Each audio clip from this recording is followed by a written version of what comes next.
हाँ जी, तो बेसिकली कल हमने डिस्कस कर लिया था कि वीबीटी थ्योरी क्या होती है। 4 थ्योरीज हमने डिस्कस करी थी, बेसिकली 3 थ्योरीज है। जोर से बोलो बेटा, आवाज नहीं आ रही। बेसिकली 3 थ्योरीज हम लोगों ने डिस्कस करनी थी। कौन कौन सी? एक थी वर्नर्स थ्योरी, एक थी वीबीटी थ्योरी और एक थी सीएफटी थ्योरी। वर्नर्स थ्योरी हमारी डिस्कस हो गई थी, कोई बहुत ज्यादा टेक्निकल बात नहीं थी उसके अंदर। वर्नर्स थ्योरी बस सिंपली ये कहती थी कि किसी भी मेटल एटम की 2 वैलेंसीज होती हैं, प्राइमरी वैलेंसी, सेकेंडरी वैलेंसी। मैंने पूरी एक हिरार्की बता दी थी कि वो मोर देन इनफ है। प्राइमरी वैलेंसी उसका ऑक्सीडेशन नंबर बताती है, जो वो काउंटर आयन से बैलेंस करता है। आधी बात समझ में? आयनाइजेबल होती है, आयनाइजेबल मतलब कैसे? नॉन डायरेक्शनल है। On the contrary secondary valency satisfied by suitable number of ligand molecules, जो कुछ भी हो सकते हैं, पॉजिटिव भी, नेगेटिव भी, न्यूट्रल भी हो सकते हैं।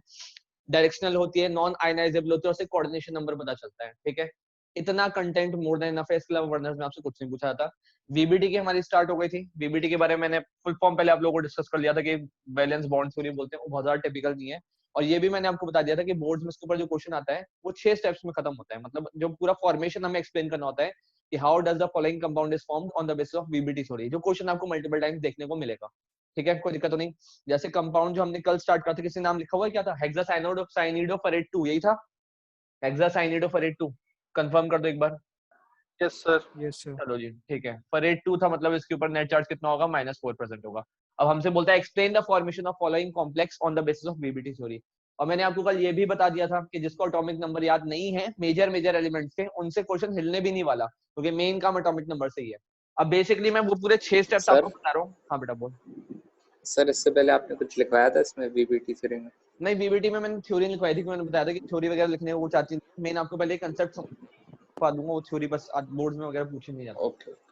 अब आयरन का सर एटॉमिक वो नंबर लिखवाया कल था मैंने आपको बता दिया था। है सर, शेप लिखवाई थी सर, टेट्राहेड्रल स्क्वायर हाँ, वो प्लेट। फ्लो चार्ट हमने बना लिया था ना। वो फ्लो चार्ट वाला पेज अभी खाली छोड़ो, वो लास्ट में उसके अंदर जो उसकी समरी होगी वो उसमें ऐड ऑन कर देंगे।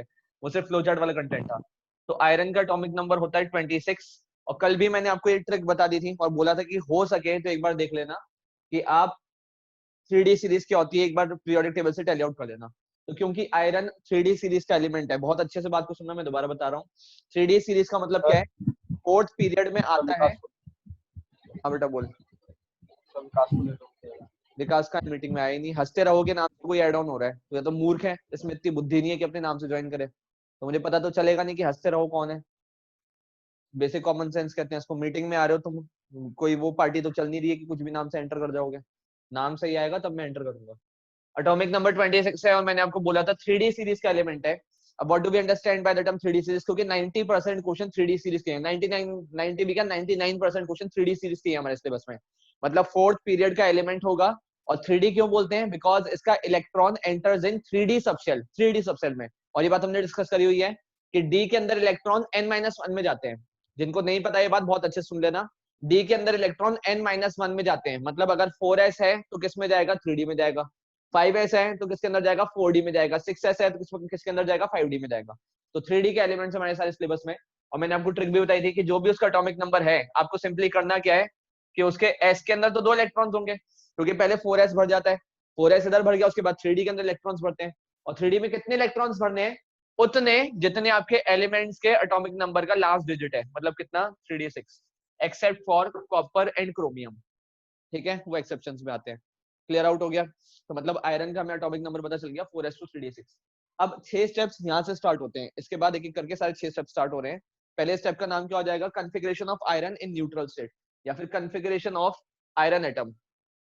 कॉन्फ़िगरेशन में शॉर्ट में लिखूंगा CONF और सबस्क्रिप्ट में N, सुपरस्क्रिप्ट में, जिसका मतलब configuration. Configuration of Fe, simply बस Fe लिख दिया क्योंकि ऑब्वियसली Fe लिख दिया, उससे अंडरस्टूड है कि न्यूट्रल स्टेट में। अब 4s2 3d6 प्रेजेंट है। आपने 4s बना लिया। ये काम करो, पहले 3d के अंदर 6 बना लो।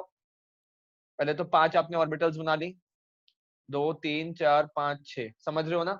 Hund's rule of multiplicity follow करा है जो आपने सीखा हुआ 11th में। दोबारा बोल रहा हूँ, ये मैंने 3d की ऑर्बिटल्स बनाई हैं और 3d के बाद मैंने बना दिया 4s, क्योंकि ऑब्वियसली बात है 4s सबशेल ही बाहर प्रेजेंट होगा।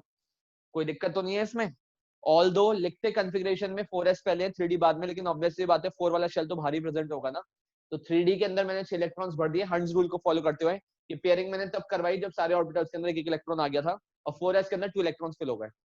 ये आयरन की न्यूट्रल स्टेट की कॉन्फ़िगरेशन, और लिखनी पड़ेगी। भले ही आपका मेटल यहाँ पे किसी भी ऑक्सीडेशन स्टेट में हो, लेकिन आपको उसको न्यूट्रल स्टेट की ऑक्सीडेशन नंबर लिखना पड़ेगा, ये शो करना पड़ेगा।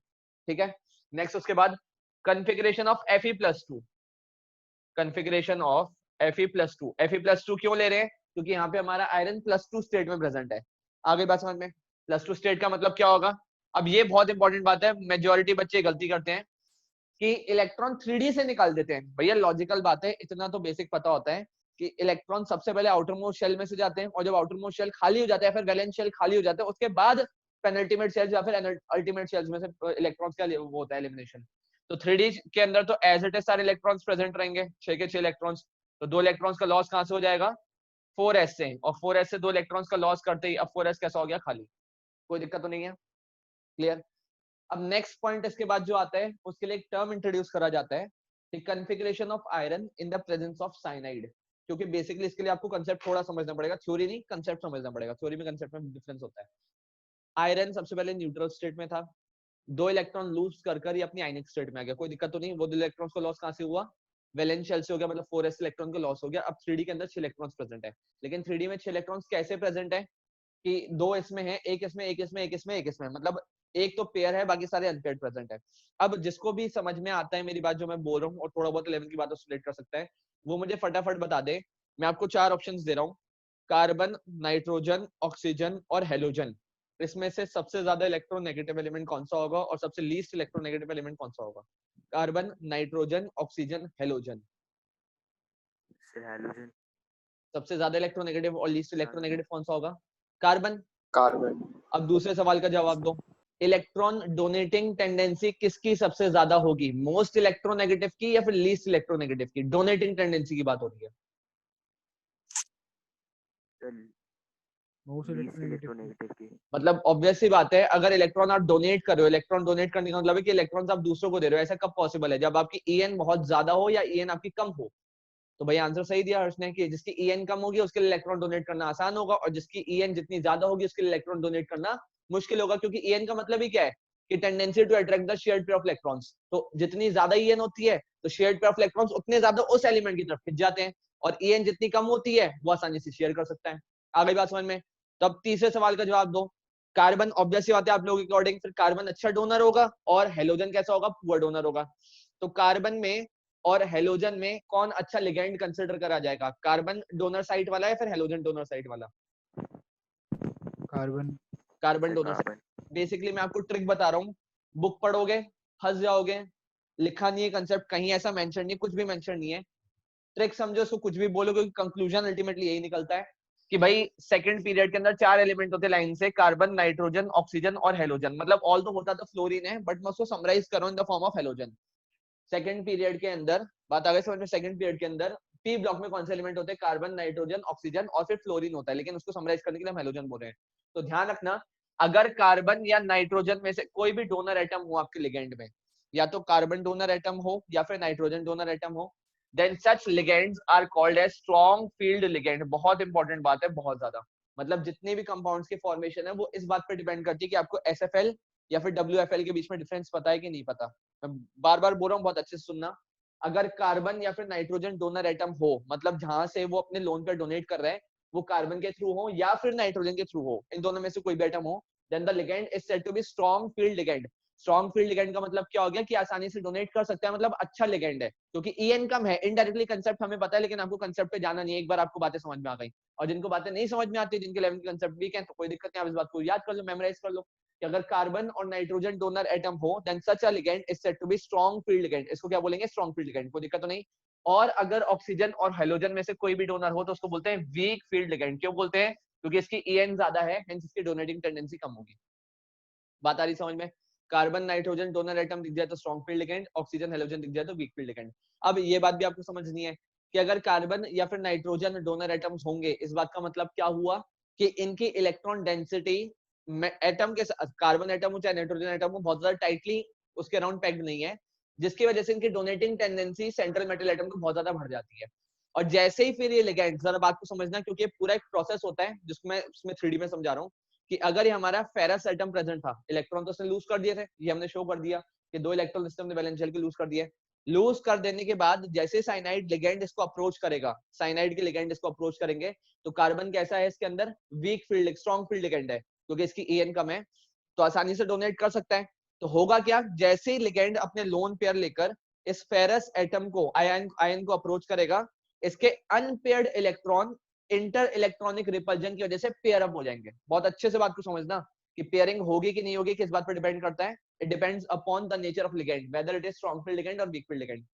पहले हमने न्यूट्रल एटम से आयन बना लिया, वो तो ऑब्वियस सी बात है, उससे लिगेंड का कोई लेना देना नहीं है क्योंकि आयनिक बॉन्ड है। अब आयनिक बॉन्ड बनने के बाद इस फेरस आयन को जैसे लिगेंड अप्रोच करेगा, लिगेंड मतलब जो भी हमारा डोनर एटम वाला है, अब उसमें डिसाइड करने की स्ट्रॉन्ग फील्ड है या फिर वीक फील्ड है।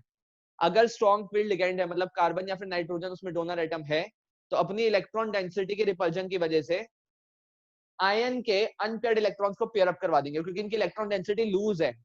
En कम होने का मतलब क्या है कि इनकी इलेक्ट्रॉन डेंसिटी लूजली बाउंडेड है, मतलब इलेक्ट्रॉन क्लाउड बहुत ज्यादा फैला हुआ है। और इलेक्ट्रॉन क्लाउड फैला होगा तो जैसे ही ये सेंट्रल मेटल एटम या फिर सेंट्रल मेटल आयन को अप्रोच करेंगे तो उसके अनपेयर्ड इलेक्ट्रॉन्स को पेयर अप करवा देंगे ड्यू टू इंटरइलेक्ट्रॉनिक रिपल्जन।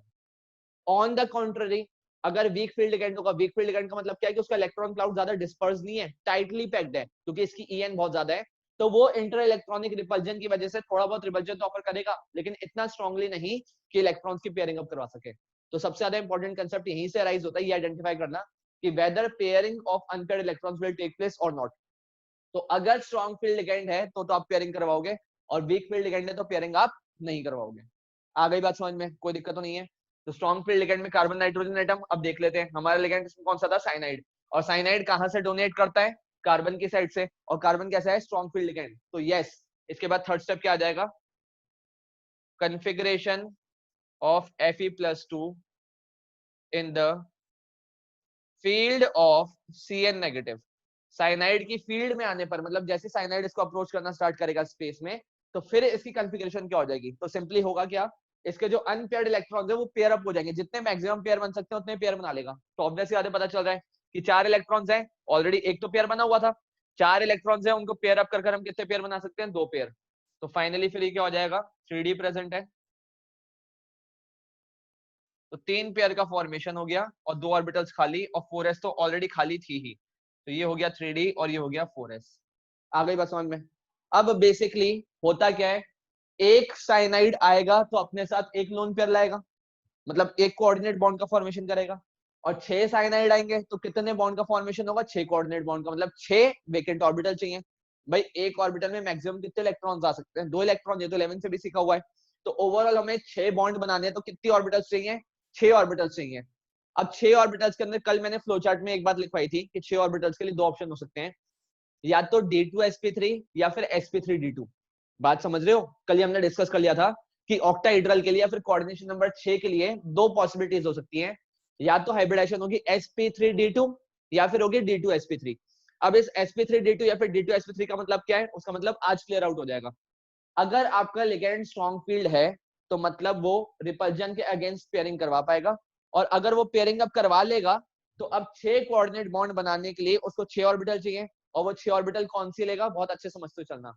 अभी तो मैंने स्टार्टिंग में बनाया नहीं था, और कब यहाँ पे एक्स्ट्रा ऑर्बिटल्स बनानी है कब नहीं बनानी, वो आपको धीरे धीरे जब आपकी कमांड हो जाएगी, ट्रिक तो मैं आपको बता दूंगा, लेकिन जब धीरे धीरे आपकी कमांड हो जाएगी तब आपको पता चल जाएगा कि सर 3D के बाद हमें 4s भी बनाना है, और ऑल दो आगे इसका 4p खाली है, ये कब बनाना है कब नहीं बनाना वो धीरे धीरे आपको क्वेश्चंस की प्रैक्टिस से सब क्लियर आउट होना स्टार्ट हो जाएगा। ठीक है, ऑब्वियस सी बात है 4s है, आगे 4b तो खाली होगा, 4p भी खाली प्रेजेंट होगा। सर वीडियो फ्रीज हो गई थी अब आ रही है, अभी, हाँ अब आ रही है सर। सबको क्लियर है, एक मिनट रुको, नेटवर्क स्विच कर लेते हैं,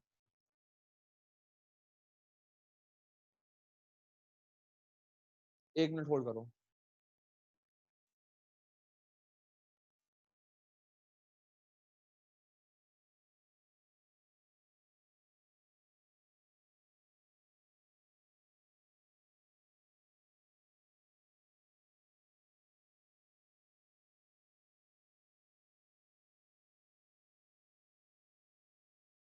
तो नहीं अभी टेम्परेरी देख लो, जब मीटिंग से होगी तब देख लेंगे।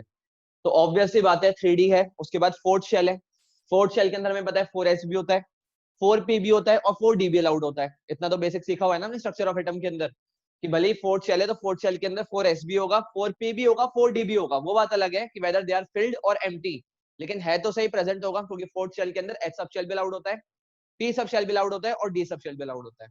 क्लियर, कोई दिक्कत तो नहीं। तो अगेन यहाँ पे 4p एम्प्टी पड़ा हुआ है, यहाँ पे भी 4p हम एम्प्टी दिखा सकते हैं, सिमिलरली यहाँ पे भी हम 4p एम्प्टी दिखा सकते हैं, कोई इश्यूज वाली बात नहीं है। और दिखाने की जरूरत क्यों है, नीड क्यों है, वो अभी आपको समझ में आ जाएगा।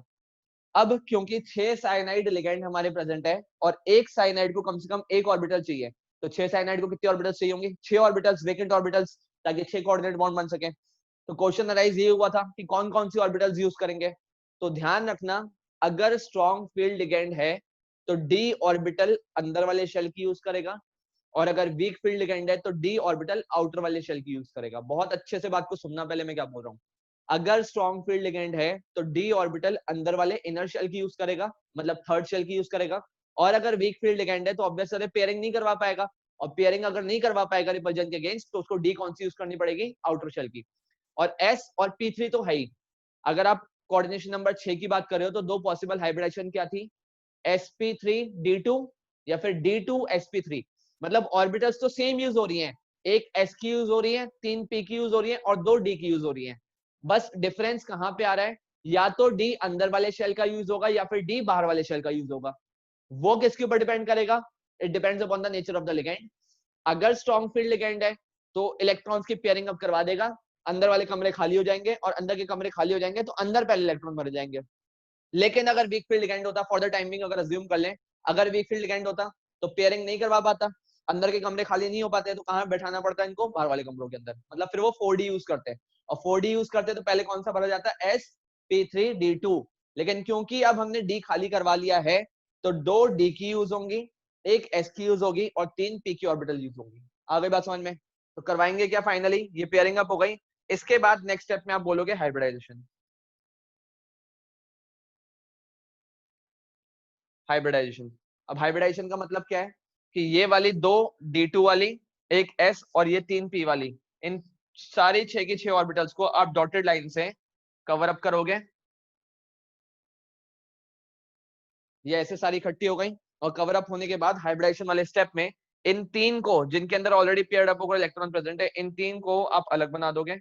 इनका नाम अभी भी नहीं बदलेगा, इनका नाम तो क्या रहेगा, 3D। ये तो 3D ऑर्बिटल है।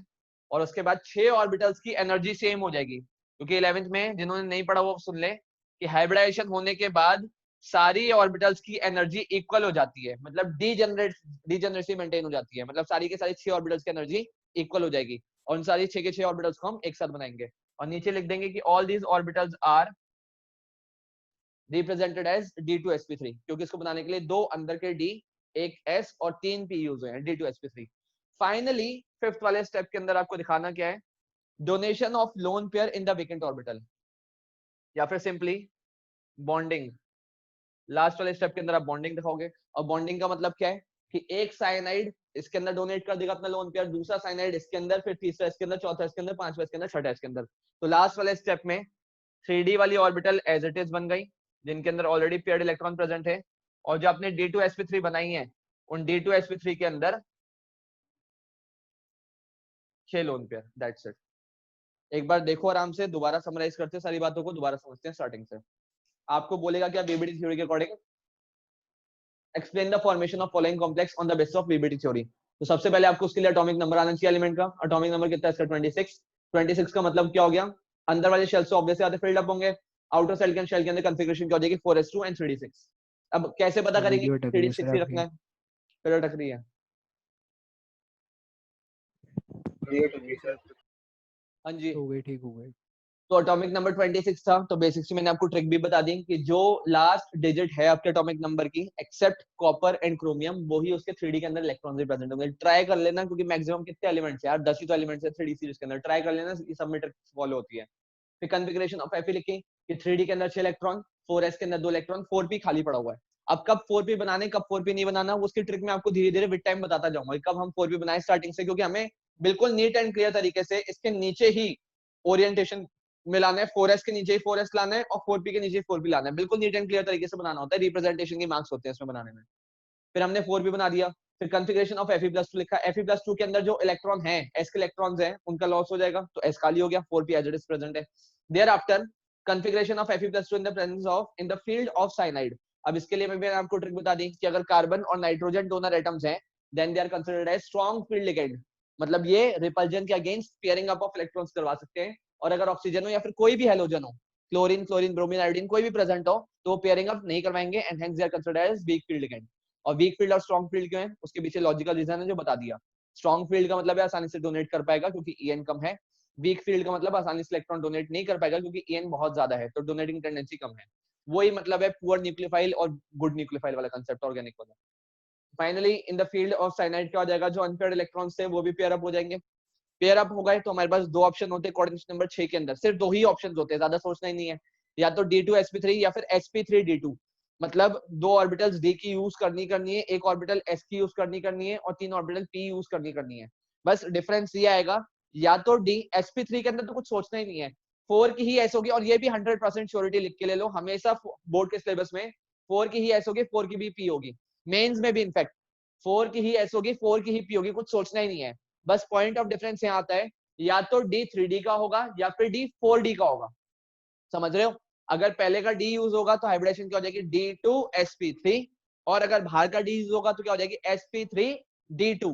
और वो बोलने से ही पता चल रहा है, अगर आप D पहले बोल रहे हो मतलब अंदर वाले शेल का आपने D पहले यूज करा है और फिर बाहर वाले शेल के S और P यूज करें। लेकिन अगर आप S के बाद P और फिर D बोल रहे हो मतलब उसी शेल का S यूज हुआ है, उसी शेल का P यूज है और उसी शेल का D भी यूज हुआ है। क्लियर।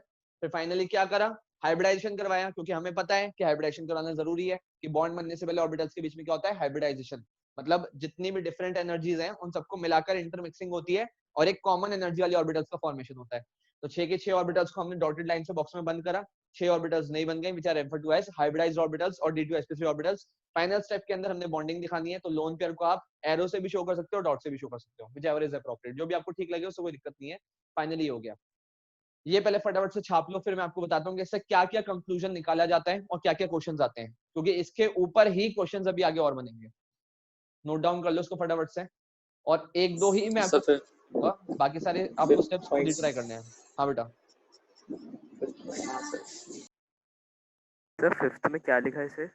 फिफ्थ में लिखा है बॉन्डिंग, मतलब सिंपली हमने डोनेशन दिखा दिया जितने भी लोन पेयर्स हैं। तो स्टेप 6 क्या होगा?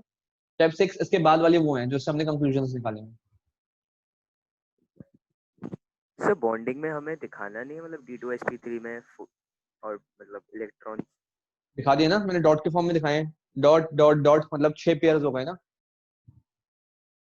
एरो से भी दिखा सकते हो, कोई दिक्कत नहीं है, एरो के फॉर्म में दिखा दो इलेक्ट्रॉन्स, इलेक्ट्रॉन्स को आप एरो से भी रिप्रेजेंट कर सकते हो, डॉट से भी रिप्रेजेंट कर सकते हो। ये एक पेयर हो गया, दूसरा पेयर, तीसरा, चौथा, पांचवा, छठा, 6 पेयर्स का डोनेशन हो गया, मतलब कंपाउंड बन गया। अब इससे हम क्या क्या डेटा निकालने वाले हैं वो हमें डिस्कस करना है, वो छठे पॉइंट 6 पॉइंट के अंदर आएगा। फिक्स है, मैं आपको बता रहा हूँ, आपको बस यही प्रैक्टिस करना है वीबीटी थ्योरी के अंदर, बस इनकी ही प्रैक्टिस करनी है नीट एंड क्लियर तरीके से, और कुछ भी नहीं है। और बोर्ड में बनाने में तो थोड़ी दिक्कत होती है, आप लोगों को तो फायदा है भाई, कॉपी के अंदर कॉलम्स ऑलरेडी बने हुए हैं, बस आपको बॉक्स बनाने हैं उसके अंदर प्री डिफाइंड, और बिल्कुल नीट एंड क्लियर तरीके से आप बना सकते हो कि एक के नीचे एक ऑर्डर में आ जाए। बना लिया, हटा दूं, हो गए, हटाऊं भाई, चलो। अब आगे इसके बाद देखते हैं कि इससे हम क्या क्या डेटा या फिर क्या क्या कंक्लूजन हम डिकोड कर सकते हैं। पहली बात, बस मैं लास्ट वाली ऑर्बिटल छोड़ रहा हूँ क्योंकि उसी को आपको दिखाकर डेटा हम वो करेंगे।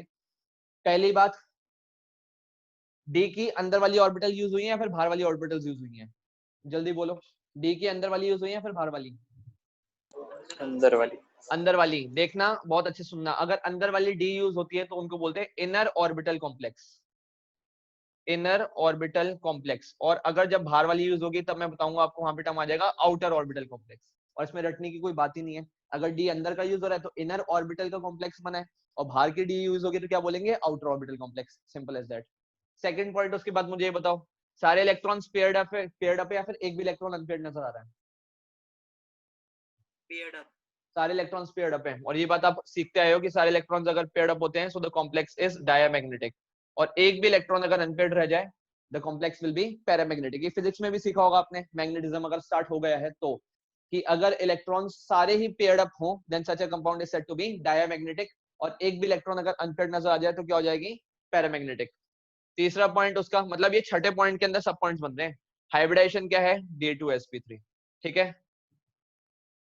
चौथी बात, उसके बाद डायमैग्नेटिक हो गया, सब कुछ हो गया। मैग्नेटिज्म पढ़ लिया, फिजिक्स में नहीं पढ़ा, पहले तो ये बता दूं।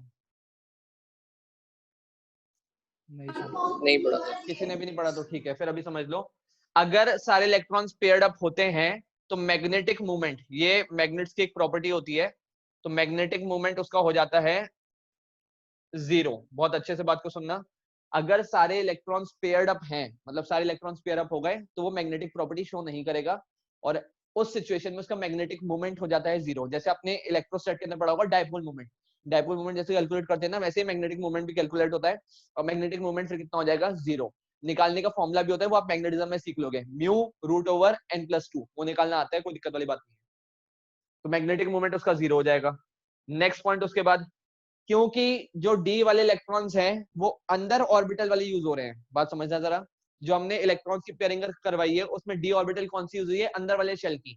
अब सोच के मुझे फटाफट से जवाब दो, अंदर वाला डी न्यूक्लियस के ज्यादा पास होगा या फिर आउटर वाला डी न्यूक्लियस के ज्यादा पास होगा? कौन सी डी ऑर्बिटल न्यूक्लियस के ज्यादा क्लोज होगी?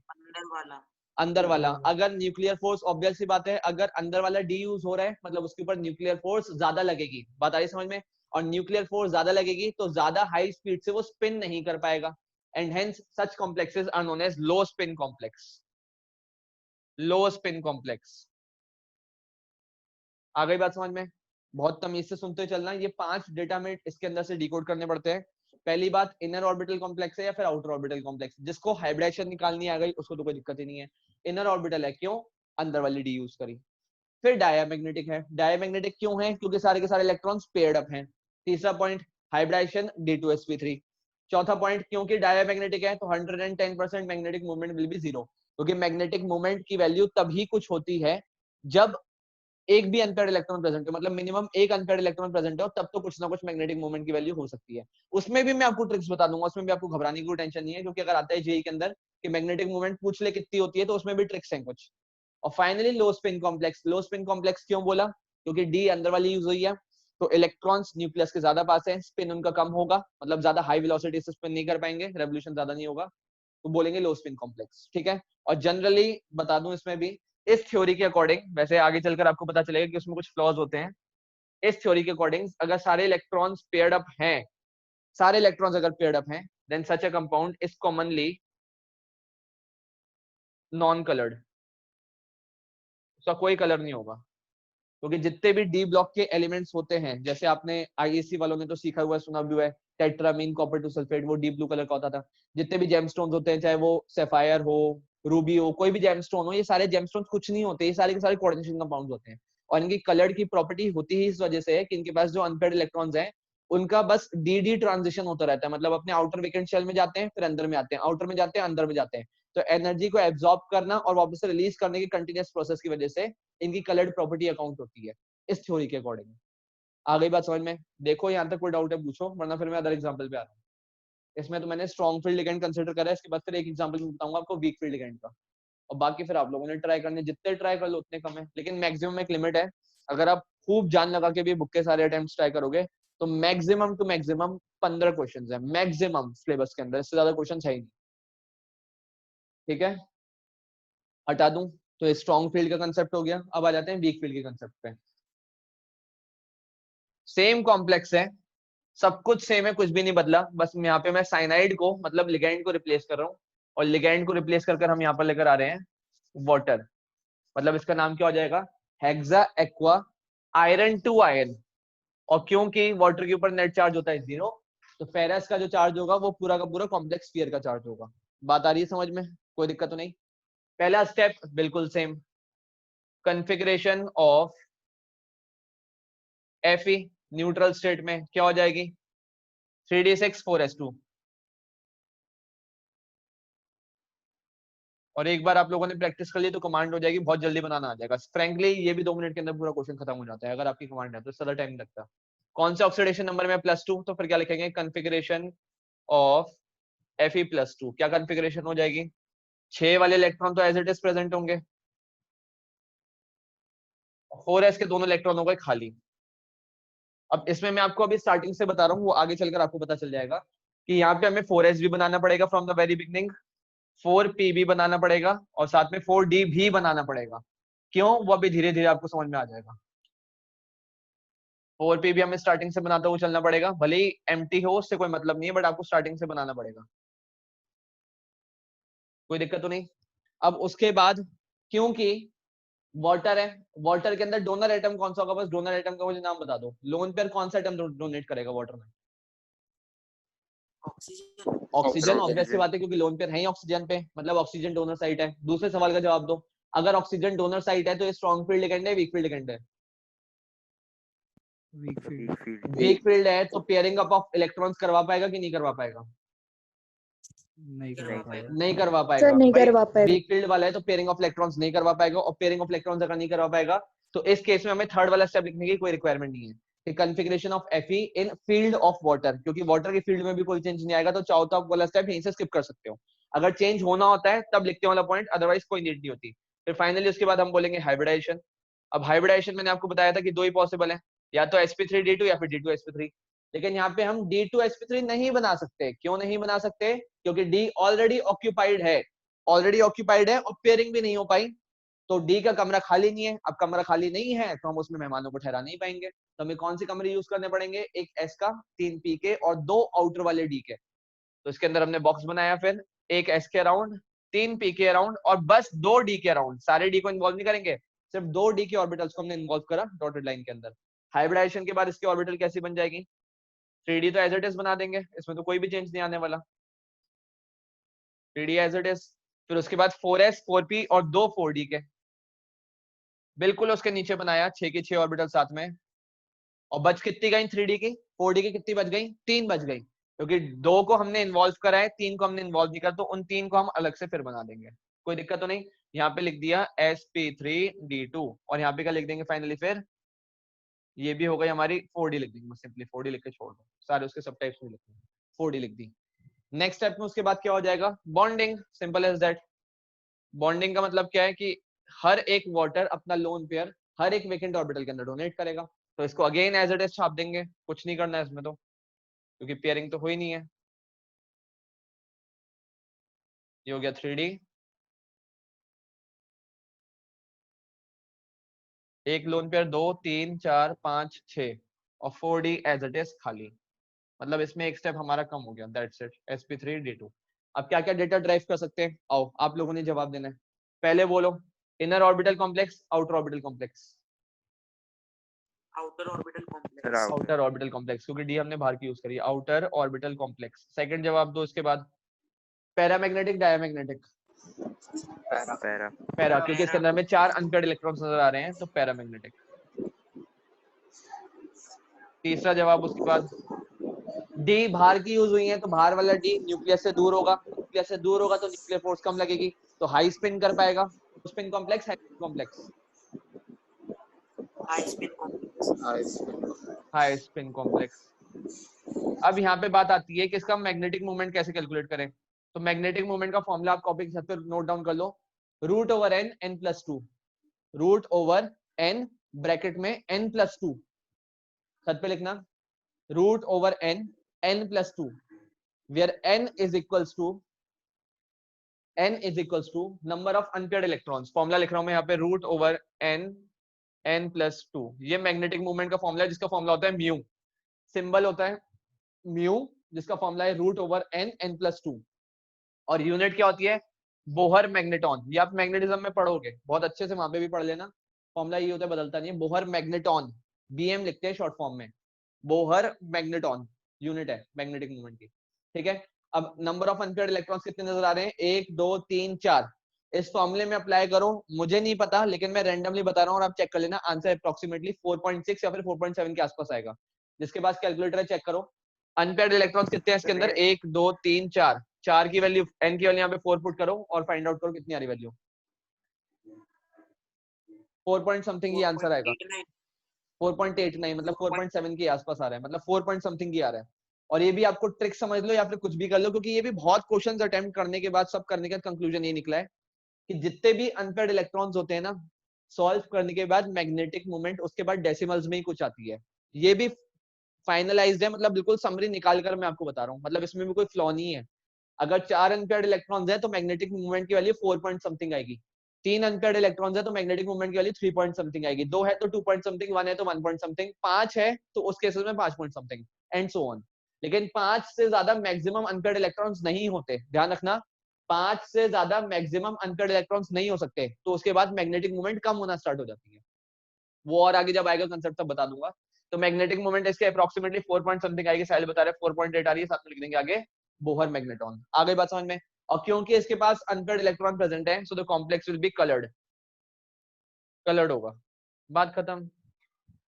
तो ये सारा पूरा आपको ये बनाना आना चाहिए, उसके बाद आपको डेटा निकालना आना चाहिए, क्योंकि क्वेश्चन मैं बता रहा हूँ कितने टाइप के आते हैं।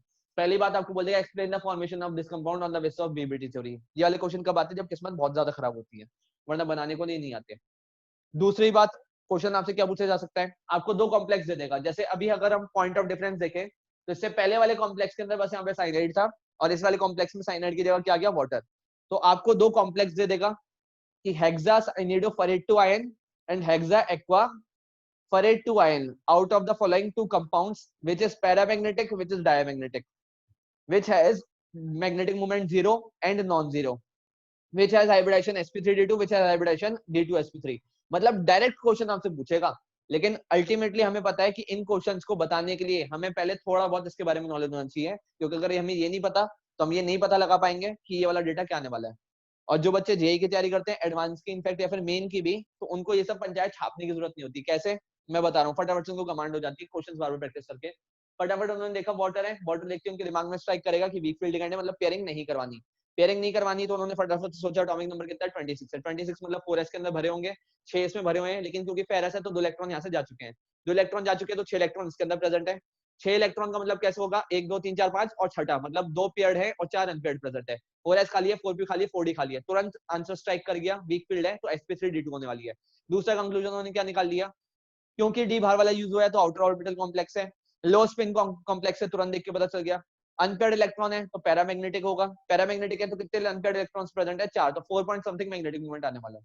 तो बोर्ड में तो आपको ये पूरी पंचायत छापनी पड़ती है, लेकिन जेई अगर आप मेंस के क्वेश्चन करोगे तो आपके पास इतना टाइम नहीं होगा आप ये सब बनाओ। आपको उसके लिए कमांड होनी चाहिए सिर्फ एटॉमिक नंबर पर, और ये चेक करना आना चाहिए कि वेदर आपका लिगेंड स्ट्रॉन्ग फील्ड है या फिर वीक फील्ड।